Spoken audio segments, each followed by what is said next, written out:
সবাই বলো জয় Jagannath. So hey everyone, আজকে আমি করতে চলেছি দুটো ভেজলিনের কৌটো দিয়ে জগন্নাথের মূর্তি বানাতে। তো চলো, তো তার জন্যই তো প্রথমে আমি দুটো ভেজলিনের কৌটো নিয়ে নিলাম, যার মধ্যে একটার মধ্যে ভেজলিনও ছিল। তো যাই হোক, ওটাকে ইগনোর করো।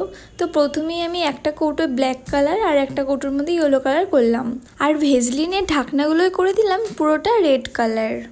তো এই পর্যন্ত কাজ হয়ে গেছে ডান। তো এবার হবে আসল কাজ, কারণ এবার যে প্রভু জগন্নাথের চোখ আঁকতে হবে। তো যাই হোক, রেড কালার দিয়ে ভালো করে প্রভু জগন্নাথের চোখটা সুন্দর করে এঁকে নিলাম। তো দেখো প্রভু জগন্নাথকে কতটা সুন্দর লাগছে। আর তারপরে তো প্রভু জগন্নাথকে একটু সুন্দর করে সাজিয়েও দিলাম। তো পুরোটা কমপ্লিট করার পর জগন্নাথের মুখটা তো খুবই মিষ্টি লাগছিল। আর এবার পালা জগন্নাথের দেহটাকে সুন্দর করে সাজানো, তাই তো বিভিন্ন কালার দিয়ে জগন্নাথের গয়নাগাটিগুলো ভালো করে রং করে নিলাম। তো পুরোটা রং করার পর দেখো ফাইনাল লুক তো এরকম হয়েছে। তো দুটো কমপ্লিট হয়ে গেছে, আর দেখো কতটা সুন্দর লাগছে দেখতে।